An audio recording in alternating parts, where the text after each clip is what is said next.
Welcome to Matters Financial and Geopolitical from a Frontier, and thank you for stopping by. I do appreciate it. I wrote that piece about the Eurobond getting off to a flyer, and that link is on Rich Wrap-Ups. I thoroughly enjoyed Jeff Koinange's book launch through my African eyes yesterday. I'll put up a photograph of the two of us that I took whilst we were there.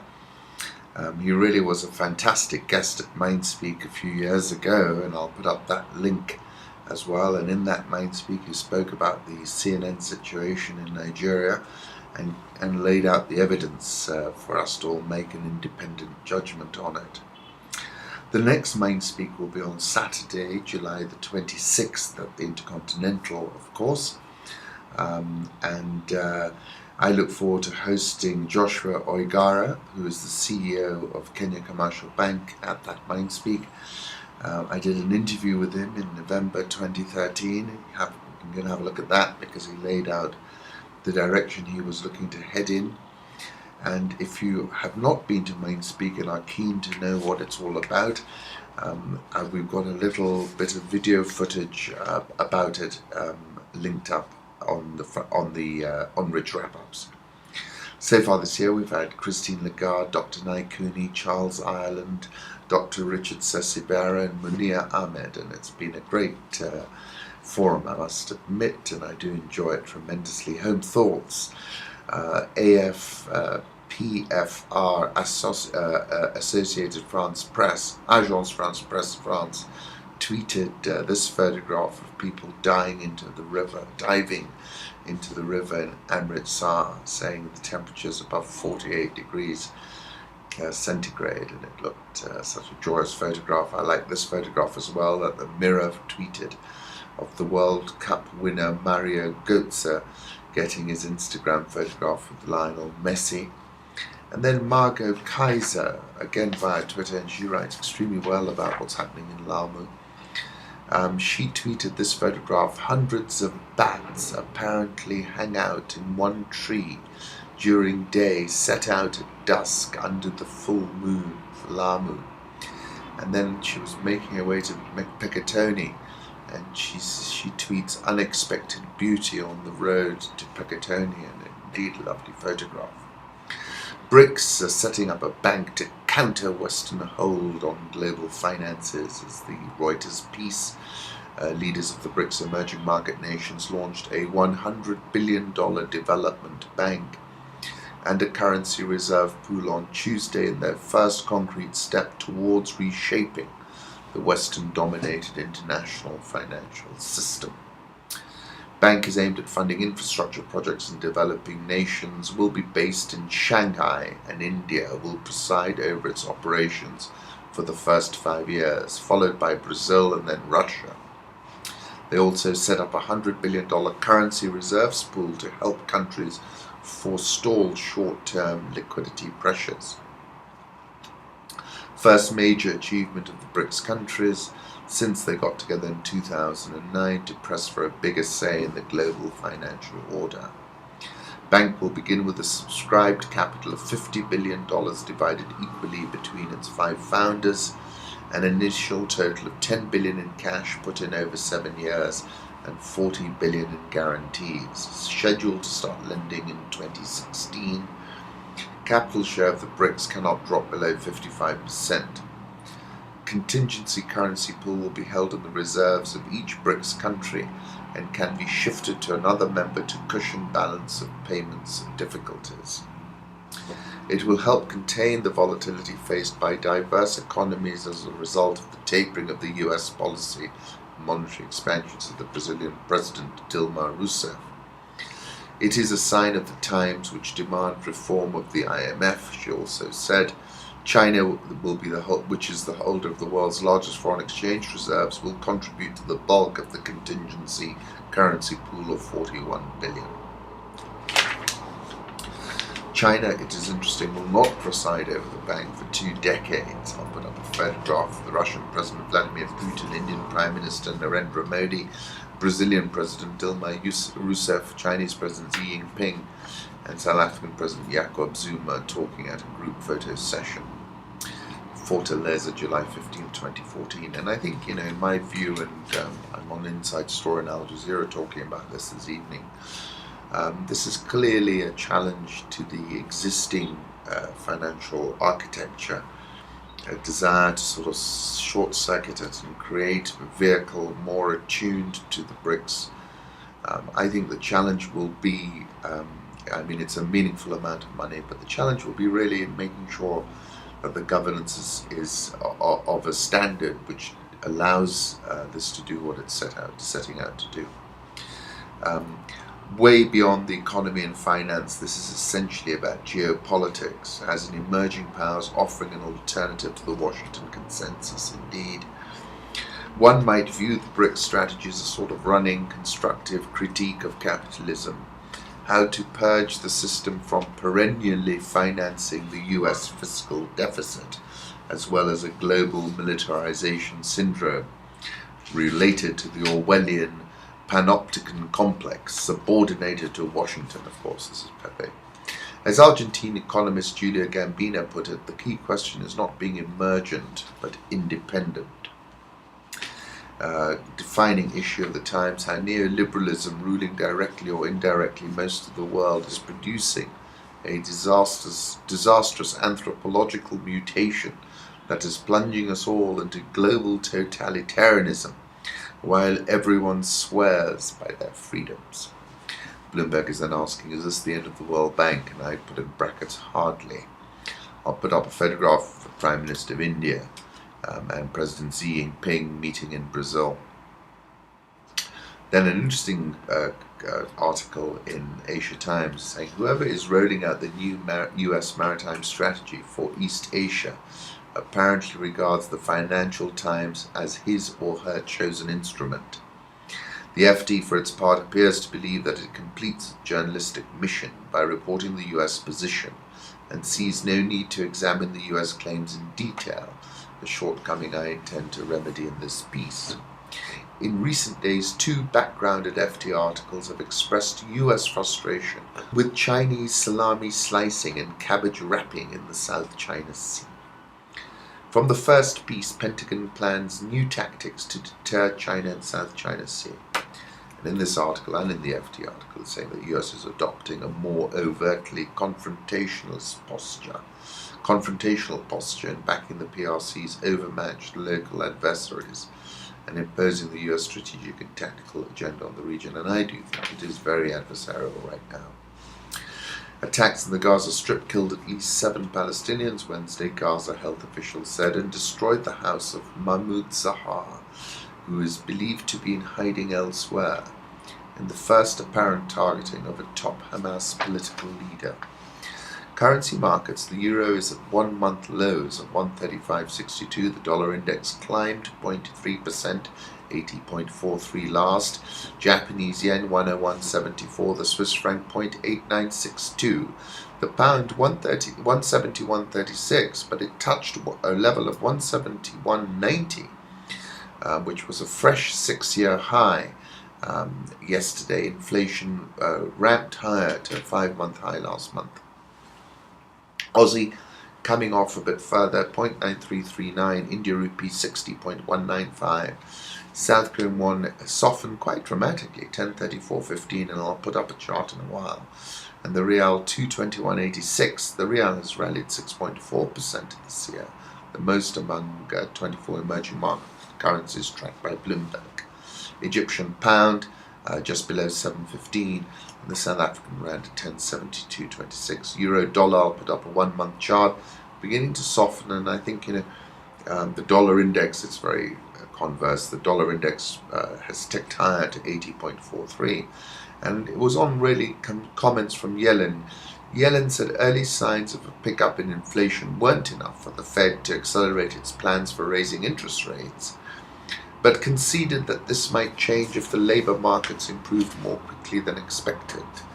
Yellen told lawmakers that increases in the federal funds target rate will probably occur sooner and be more rapid than currently envisioned if the US labor market keeps improving more quickly than anticipated. Another fellow at Barclays saying the testimony does not change our forecast, but it does support our view that there is a risk that the first rate hike may occur sooner than our June 2015 forecast if the labour market continues to improve faster than the committee expects. And I think that's what's lifted the dollar a little bit. Goldman Sachs are coming out in the commodities market and saying commodities from iron ore to copper and Brent crude will drop over the next 5 years as global supplies climb, according to them. A prolonged period of elevated commodity prices has catalyzed the supply response. We do not expect a collapse in global commodity prices, but we do anticipate substantial declines. And then the Bloomberg Commodity Index of 22 raw materials climbed 3.2% this year. That compares with a 1% drop in the Bloomberg Dollar Spot Index and a 5.1% advance in the MSCI All Country World Index of Equities. Gold broke down quite dramatically over the last two sessions, now below 1300 at 1296, 135. I'll put up a 1 month chart. I didn't buy that rally as I've been saying before. Crude oil, I'll put up a 1 month chart below 100 at 99.91. And I think that's a trading buy below here. From bear to bull in 22 days as boom-bust rules in Dubai. At one point last month, when stocks in Dubai racked up their biggest losses since 2008, as many as 9 screens on Muhammad Ali Yassin's desk at NBAD Securities were showing sell orders. There wasn't a bid to be seen. Just 3 weeks later, buyers started rushing back to the UAE's 48 brokerages, a flip-flop in the world's most volatile stock gauge, that being Dubai, after Argentina's saw the benchmark DFM General Index soar into a bull market yesterday, 22 days after entering a bear out in June. For Yassin, a 16-year financial industry veteran, the price moves come as no surprise. In a way, the lesson of June was forgotten in 2 weeks, he said. This is not a mature market, and not all the investors can handle the swings. Even though they don't have the same belief in how long this recovery will last, many have returned to their old habits. 22% drop last month, driven in part by the central bank's warning that the property sector's overheating, had almost been reversed in July. The gauge, historical volatility, a measure of price swings, reached 56.2 on July 6th, which was the highest since January 2010, now at 53.9. The June plunge, the steepest in almost 6 years, echoed the stock market crashes in 2006, when the gauge dropped 43%, and 2008, when it tumbled 72%. Dubai is expected to grow 4.7% this year, according to government forecasts, expanded 4.6% in 2013. Home prices in Dubai rose the most in the world last year, according to Knight Frank, raising concern a bubble may be forming. And then the DFM's general index's bull run was driven in part by the UAE's promotion to emerging market status, and then subsequently entered a bear market on June 23rd around speculation of the ownership structure of Arab tech. Sell-off exacerbated by margin calls. Arab tech reversed the 61% slide in June, and it's now recovered almost 70% since July the 2nd. When Arab tech crashed, many said they would never touch the stock again. Now they've returned. And then someone else saying, if the retail investors are dominant, then it is their buying and selling patterns that tend to dictate the day-to-day trend in the market. Retail investors accounted for 75% of shares sold last year and 77% of those bought. Yassin says we shouldn't be giving people the weapon by which to shoot themselves. The crash wasn't justified. The Dubai General Index is up 42.119% through this morning. I'll put up a photograph of Dubai that I took as we took off 144 days ago, and I wrote around that time that Dubai is the real transit state, a connection point in an interconnected century. Dubai has made itself an intersection point in this 21st century world, absolutely an any and every destination in the world was seemingly called as I waited for mine. I once characterized Kenya as a transit state, but in fact Dubai is the real transit state, a connection point in an interconnected century. I've seen 30-year-old photographs of Dubai and it was a blank canvas. That reminds me of that Victor Hugo quote, "There is nothing like a dream to create the future." I read a recent report where the authors characterized a key trait of 21st century success as being a quality termed global fluency. Global fluency is the level of global understanding, competence, practice, and reach a metropolitan area exhibits in an increasingly interconnected world economy.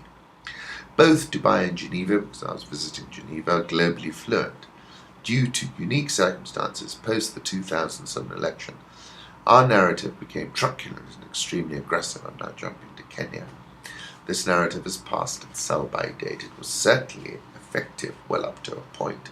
It serves no purpose now. It's not fluent.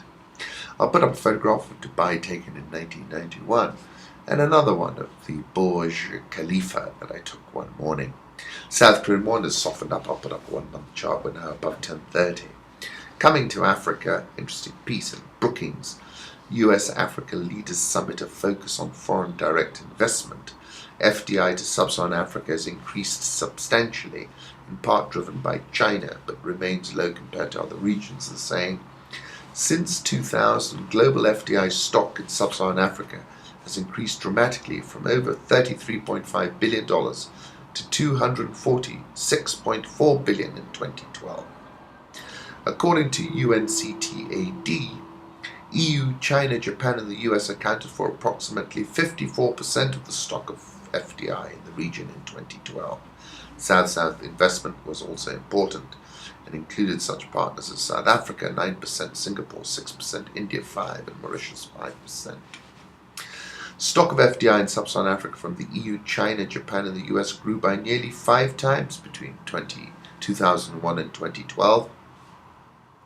This growth was primarily driven by China, whose FDI grew at an annual rate of 53% compared with 29% for Japan, 16% for the EU and 14% for the US. 5 member countries, France 38%, the UK 31%, Germany 8%, Belgium 8%, accounted for over 80% of the EU's share of FDI stock in the region. And then saying if you disaggregate it, paints an interesting story.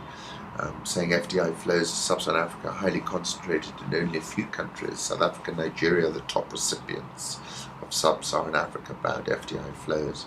For China, the EU and the US. And Nigeria is the top destination, South Africa is second, Mauritius third. And then just talking about how the US can increase FDI to sub-Saharan Africa through the promotion of BITs, bilateral investment and trade agreements. And I said, the President has certainly staked out a more offensive position with respect to Africa in his second term. Clearly, a very close engagement with the continent in his first term, when the US was emerging from a recession, was not politically feasible, as it would have laid the President wide open to attack. Therefore, the recent engagement is well received. What is also clear is that the US private sector has been signalling through the noise, and the likes of GE are hard charging on the continent. The US is an extraordinary soft power on the continent, and it would be negligent to miss this opportunity where Africa finally has gained traction and is close to liftoff. US heavily invested in the continent by US-Africa Command, insurgencies in Nigeria and Kenya confirmed that the counter-terrorism component of the US-Africa relationship is one where the US has an unchallenged role to play. Finally, the pivot to Asia speaks to distant blockade operations, and if you are considering distant blockade operations, then one of the places you might care to blockade is Africa, given the amount of hydrocarbons that will be upstreamed to China in the future in particular. Hollande heads to Africa as relations revert to historic track. President Francois Hollande came to office promising to overhaul France's relations with Africa, to shun strongman leaders and focus more on partnerships and human rights.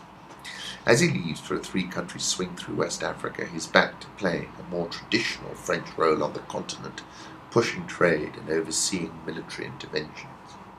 He's in the Ivory Coast tomorrow, bringing a delegation of businessmen to a country where the economy is booming and French companies fear they're losing out to foreign rivals. Then he goes to Niger and Chad, discussing security issues, visiting military bases used by French forces. For France, Africa is not a continent like any other and never will be, said Benjamin Auge. They can't have the same relations as elsewhere. It took Hollande 2 years to understand that, and now he deals closely with leaders he once snubbed.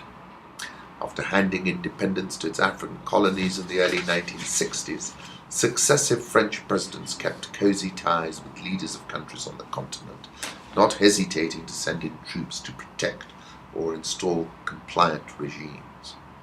Both Hollande and his predecessor Nicolas Sarkozy vowed to do away with what he called France Afrique, before partly backtracking. 27 billion euros in exports and about the same in imports, and lives of French troops at stake. Changing track in Africa has not been easy. On his first presidential trip to Africa in October 2012, Hollande told the Senegalese National Assembly that the era of Franc Afrique has evolved. There is France, there is Africa, there is a partnership founded on respect, clarity and solidarity. In a glacial meeting in Kinshasa on the same trip, he criticized Congolese leader Laurent Kabila for human rights abuses and said democracy was a condition for good relations with France. After France rushed troops to Mali in January 2013, they worried about Islamic militants taking the capital. He's then sought the support and manpower for Chad President Idriss Déby, whose troops fought side by side with French special forces in Mali. Before he was elected, President Hollande had no experience of Africa, knew little about the continent as somebody else, yet Africa rapidly moved up his policy agenda. So quite an interesting, he's going with a delegation of 39 representatives of companies and business associations, including Alstom, Vinci SA, Urban Services, Suez Environment, and Viola Environment SA. Africa, unlike the Middle East, where the US takes the lead, is a region where France takes the initiative. In this part of the world, France does not depend on alliances with other Western powers, but with African leaders and institutions. It has relative autonomy. Interesting. Stefan A. Smith tweeted this public execution by firing squad of convicted murderers in Mogadishu, Somalia, yesterday. And it's a pretty striking photograph, I must say.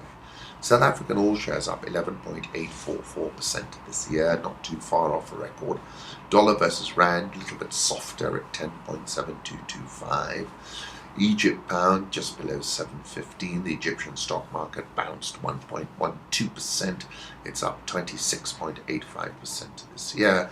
And as I said in January, if the equity markets had a vote in Egypt, Army General Abdel Fattah al-Sisi would get one of those impossible to believe votes of 99.8%. The Nigerian oil share is up 3.972% this year and at 2008 highs. Nigeria's government expects the economy to grow by 6.19% in 2014, accelerating from a 5.5% expansion last year. And then there's been a bit of a spat between Goodluck Jonathan. Nigeria's president has accused activists of playing politics after his meeting with parents of the abducted schoolgirls was called off. He hasn't seen fit to go to that part of Nigeria.